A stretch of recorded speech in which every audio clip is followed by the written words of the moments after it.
Forza Horizon 5, everybody. It's finally here.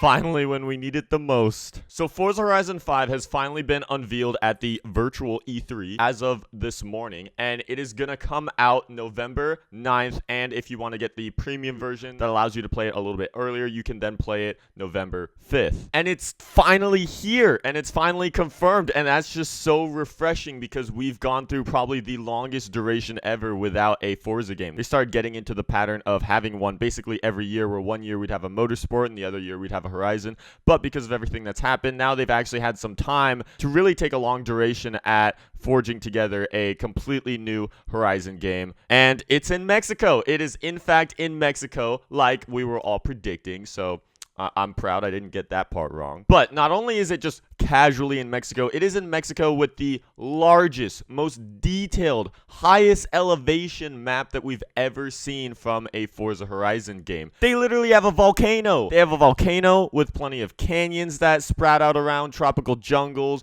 beaches. You got thin roads, you got wider roads, you got multiple cities. You've got so much packed into this large map. But definitely looking at all of the reveal footage, I think one of the things that they put most of their effort into was just making this game look beautiful. I mean, and when you have Mexico in your hands, you kind of feel obligated to do that, and they've definitely succeeded by a mile. I am beyond surprised on how this game looks from the actual raw gameplay of it, because this is the closest I think we've ever gotten to playing a video game where the scenery just looks like it's real, authentic footage and it doesn't look animated whatsoever. The details of the rocks and all of the buildings and everything that they put into this map, it looks absolutely gorgeous, and they've definitely focused a lot of their time onto that. So if graphics and details is something that you care a lot about, well, good news for you, because they've gone well over and beyond on this game. Now, Forza Horizon 5 is supposed to come out on the Xbox Series X, S, PC, as well as the Xbox One consoles, which surprised me on how good this map looks. That's probably the biggest thing that I'm shook on how detailed it is, because I'm sure the Xbox Series X and PC can support that, but the One consoles, that's what they were saying, is that because they're trying to put out a game for those consoles, that's where their limitations would actually be. So I don't know if the One consoles are going to get a slightly lower quality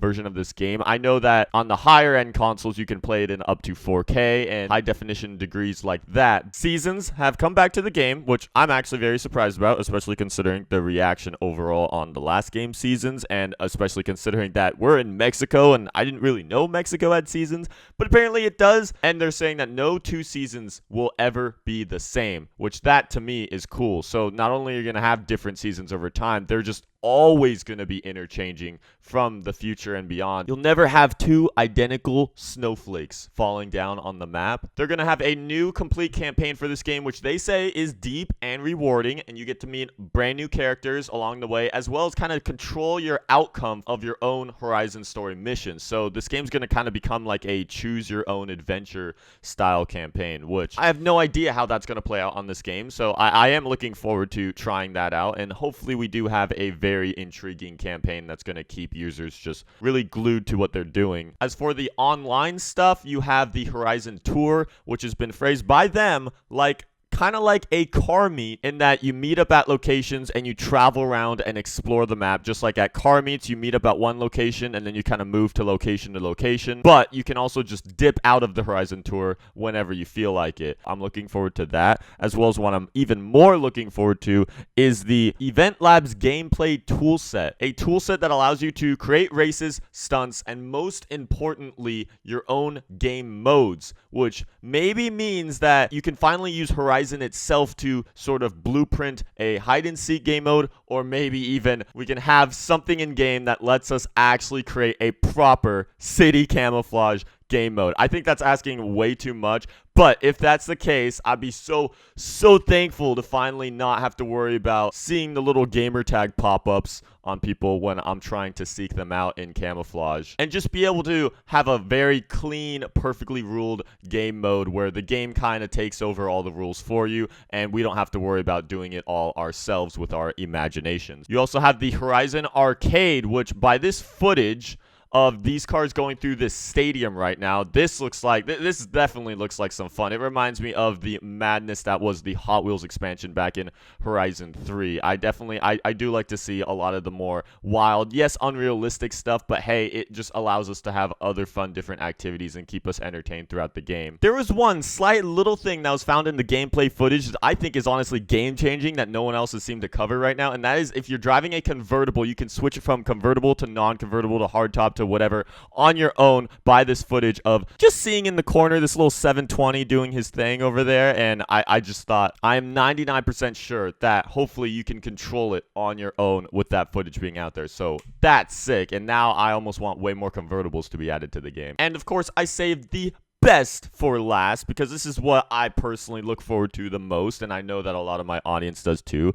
But the customization, we have confirmed over 100 new wheels, which hopefully some are of deep and aggressive specs. We have completely new paint options, which they also seem to kind of mention that they've completely redone the paint UI too, so I think going into the paint shop is going to be a bit of a different experience in this game, and hopefully that's a good thing. We're going to have new performance mods and new wide body kits, which from some footage I have seen on a C8, a new wide body kit for it, which I can't tell what it is yet by looking at it, but it looks almost like TJ Hunt's Street Hunter kit, or maybe it's a C8R wide body. I don't know, but that's cool that that has a wide body. We also got a wide body on the Evo 10 that's seen throughout the trailer. So yes, I probably literally the first thing I'm going to do when I dive into this game and get past all the demo stuff is go straight into customization and seeing what's all there. And honestly, just stay subscribed to the channel because there's going to be new updates on this game, and we might actually have a full updated customization gameplay thing come out even before the game comes out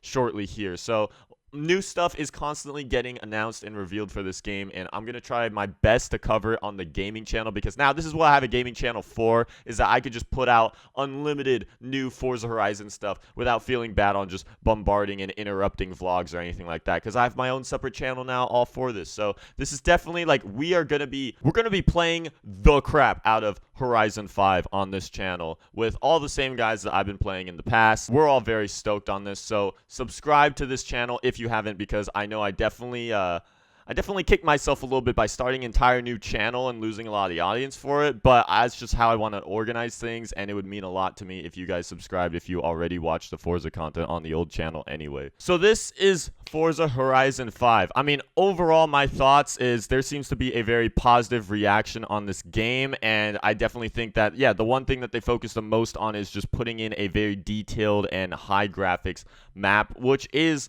cool. I do like to see that, but I also hope that they also took a lot of this time to devote to stuff like the online experience, the campaign experience, and customization. I think those are like three kind of more background features that people may overlook on trailers, but I think those affect the game a lot. This map kind of seems like a combination of literally everything that they've worked towards, which is kind of cool. Like the volcano reminds me of the island DLC that we got in Horizon 4. However, a lot of the desert and tropical areas of this Mexico map reminds me a lot of Horizon 3, which anything reminding of Horizon 3 is a good thing because I think that game did rather well. But anyways, this is overall my gameplay, commentary, coverage, and everything that is Horizon 5. There's going to be much more coming, so subscribe if you haven't. Thank you guys for watching this video, and this is going to be JackUltraGamer signing off.